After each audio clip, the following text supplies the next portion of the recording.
November 8, November Kilo. November 8, November Kilo, W3UUM. Good afternoon. Thank you for the call. Running 5 and 5 here. 5 and 5 into Echo Lima 29, Echo Lima 29. My name is Matt, Mexico Alpha Tango. Gosh. For the Kilo 8, I didn't write it down. K8NK, W3UUM, over. Okay, very good. Whiskey 3, United Mexico, I believe your call is. This is November 8, November Kilo. November 8, November Kilo. And my name is Chuck. My name is Chuck, Charlie Hotel Uniform Charlie Kilo. And I just wanted to jump in there, Matt, and let you know that in mid-Michigan, you're a strong 5x7 to a 5x8. 5'7" to 5'8", and the locator is Echo November 83. Echo November 83, and I'm running 100 watts with a ground-mounted vertical, over. Yeah, okay, gosh, it sounded very good. I got the antenna on you a little better there, Chuck, and brought you up.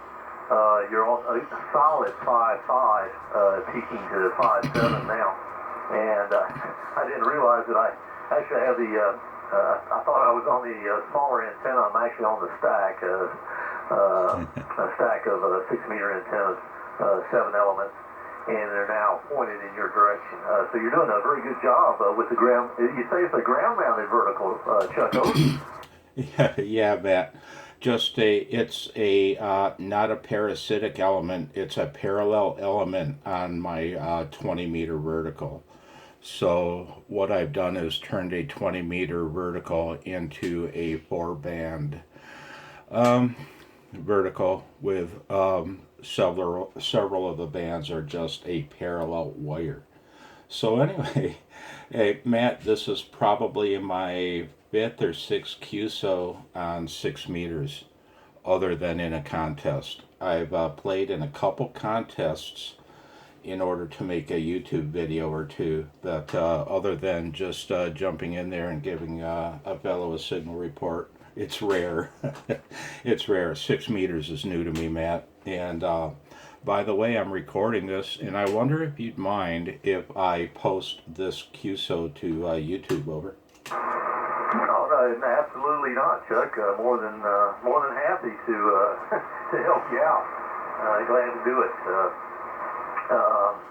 Let me see that. But now you got me tongue-tied a little bit. Dear. That's interesting on the antenna, though. I just brought it to QRZ page, and I didn't know if you... it's very populated, so I'll take some time later on. I'll make a note here, and I'll look at it. Maybe you've got something on the antenna there. But that's one of the things on 6 meters. A lot of times during a good ECF opening, which we are now experiencing, it doesn't take a lot of antenna nor power to make a good number of contacts.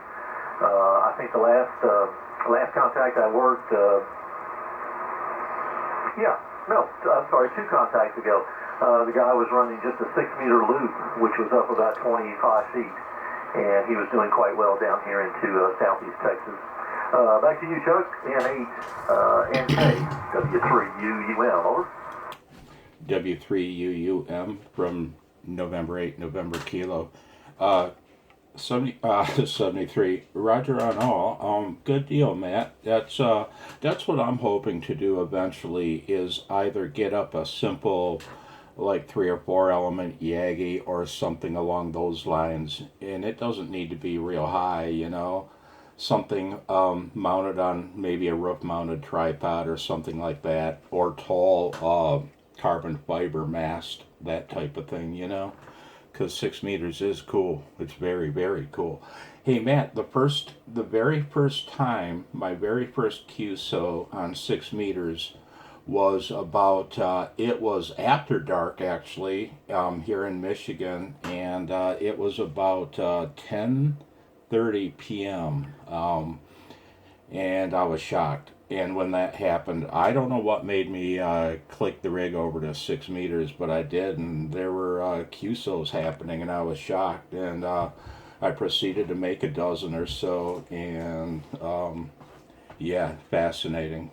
Back to you, over. Oh yes, one of the I think one of the pulling points, you might say, of 6 meters is the fact that you have to have a little patience during the, shall we say, the off season, and then all of a sudden the band will open up, and you can make a lot of contacts. You never know where you're going to talk, and it can be quite pinpointing the propagation sometimes. I've seen where just 10 or 20 miles difference between stations will make the difference between a contact and no contact as the E-skip cloud moves around. Gosh, there was something. There's always a fascinating contact that will always stick to your mind. No matter what the band or the mode. But here on 6 meters, I guess the most surprising, or one of those, was the fact I worked. It was during the winter time, and I worked a gentleman up in the Midwest, and it's the first and probably the only contact I've ever had where the antenna was mounted below ground level, and he was actually working on his antenna in the basement of his house, and or I guess it would be technically at ground level because he had it tied to the floor joist, and we sat there just like we're doing right now and having a really nice conversation, and signals were quite readable. So again, 6 meters is always a surprise. Over. Yeah, QSL. No doubt about it, Matt. As a little boy, my mom and dad told me, they used to like to tell me the story about, and this would have been back in the late 50s, or early 60s, about when they were sitting there watching TV with the rooftop antenna, and the station they were watching, which was already on the fringe of their reception ability, it faded away, and I think they said a French station faded in, and I think that stuck with me ever since then. Hey Matt, if you want to see, yeah, and Roger, on what you were saying about the below ground antenna, that actually made me laugh out loud, because I've been doing a series of antenna experiments for YouTube, and I had an antenna that was 2 feet off the ground and then fed half wave on, I think it was 20 meters or 40 meters, and the first QSO I made was with the Czech Republic. And in a later experiment, the piece of wire was just laying on my deck about 8 inches above the ground. And I did the same thing, worked a bit of DX on it. So it's a lot of fun. That's kind of my YouTube thing, Matt. If you want to see what I've done, just look for my call. And if you want to see that antenna, the vertical that I'm using now, I've been calling it the Michigan Cacti, like CACTI. Over. Okay, Chuck, I made a note here on the desk here to take a look at that later on this evening. I'll probably go downstairs and take a break, and I'll spool that up. That's quite interesting. N8 NK W3UUM. I've never been able to do a lot of experimenting with different types of antennas. I've always enjoyed building them. That my technical abilities don't go much further than the antennas. Though I built some Heath kits back in my youth, kit form radios, but homebrewed a little bit past my abilities. Maybe something in retirement days, I don't know. We'll see what happens. Got to have something to do on the bucket list, I guess. But I do recall, I think the first time, I was looking, I think we're about the same age. I'm 61. Back in the 70s, I hadn't been licensed very long. I got licensed in 73. There was a series of articles in QST and about ground-mounted verticals, And now it was granted a very elaborate radial system that the article showed and the author built there. But it was very impressive on the results of that vertical in comparison to other antennas. Over. Yeah, yeah, that's what I found too, Matt.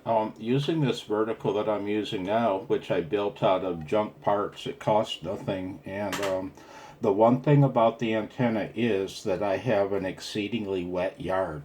And excuse me, I'm still waiting to plant the darn garden because it's been so wet here this spring.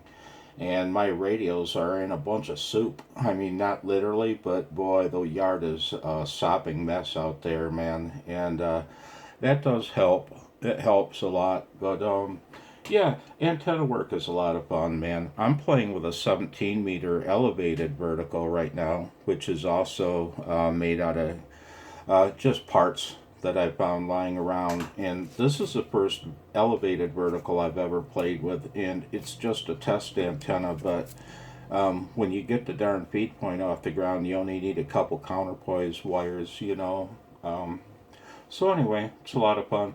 Matt, I better get out of the radio room here and get some work done, man, and get dinner made.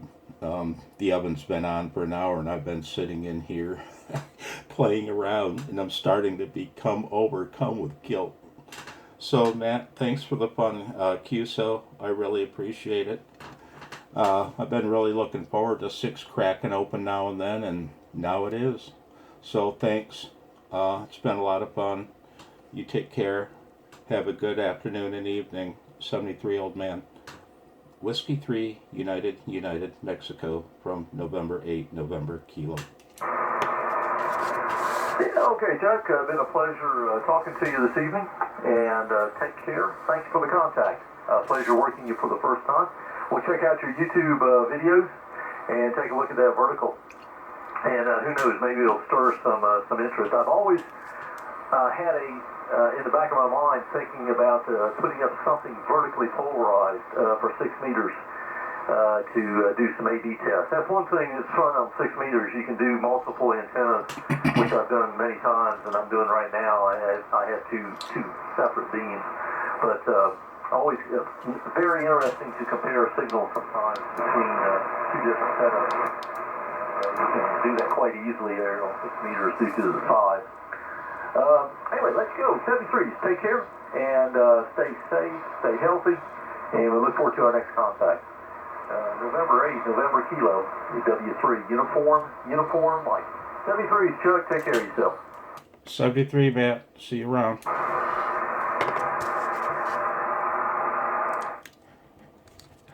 Now that was fun. Oh, am I glad that springtime is here. God, did I whistle on my S?